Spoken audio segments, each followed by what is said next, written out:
What's up, everyone? Marc Lobliner, tigerfitness.com, where you should buy all your nutritional supplements and everything you need. Honestly, we have slant boards. We got all kinds of stuff. Go there now, support your boy. Anyway, this comes from Instagram. This is from Mike PA Fit.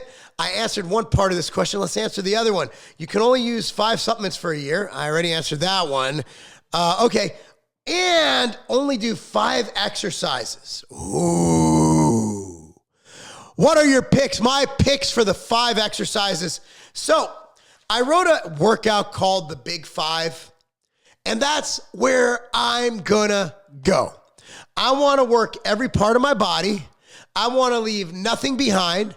I wanna work my back, my chest, my legs, my quads, my hams, my butt. I wanna work everything.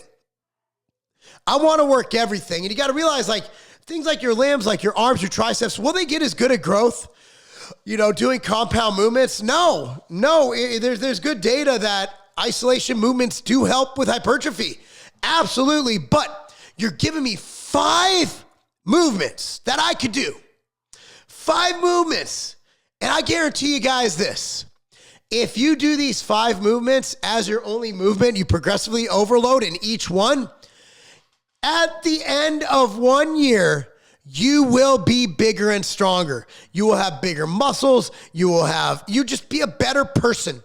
You will be a better individual. So, what are we getting at? Well, here they go.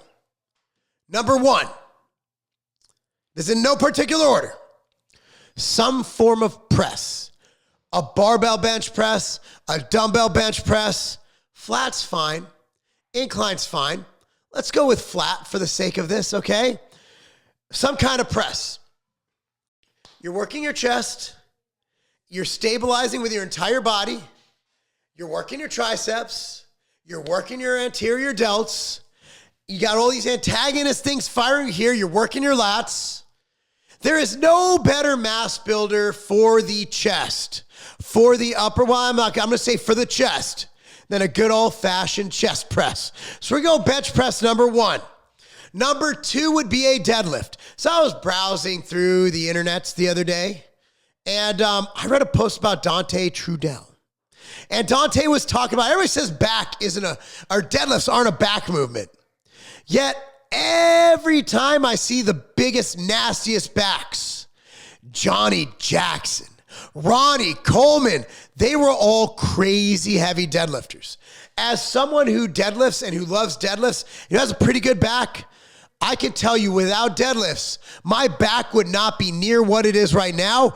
A superior posterior chain movement, an overall awesome lift that for some reason people don't like. And if you want to be safe with it, I love old deadlifts, but my athletes, unless they're power lifters, we are doing only hex bar deadlifts because of its safety profile. And I just believe it's a superior movement overall.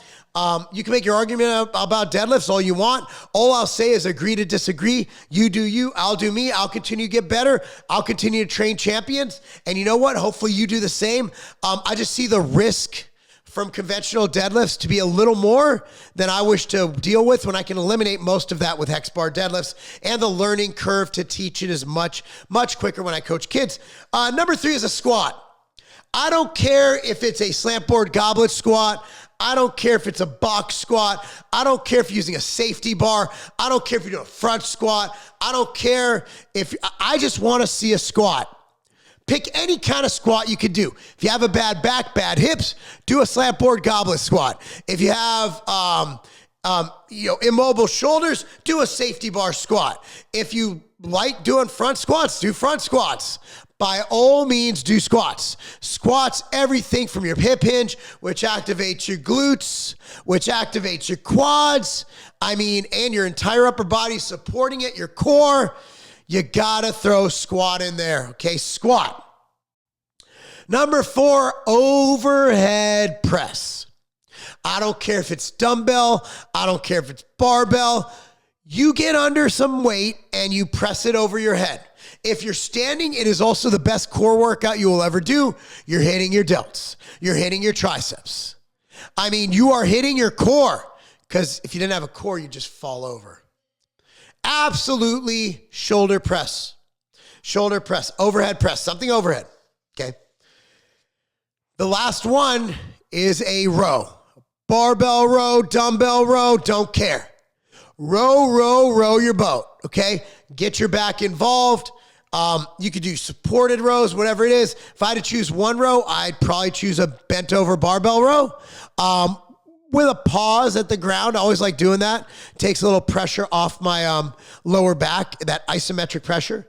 So the 5 lifts are bench press, deadlift, squat, overhead press, and barbell row. Hopefully that answers your question. You guys go to tigerfitness.com. That's tigerfitness.com. And we will hook you up with the best service, best pricing, best products ever. Thank you so much for watching, guys. I'm Marc Lobliner. That's not a game. The outright bar was created for my kids. My kids need a snack to eat during soccer tournaments, and also I wanted a bar for myself to eat pre-workout, post-workout, and also throughout the day. You want your outright bars right now. That's why we have a partnership going with the Vitamin Shop to make sure that we're in all 750 plus locations, providing the best price, the best service, the best people to give you the outright bar when and where you need it.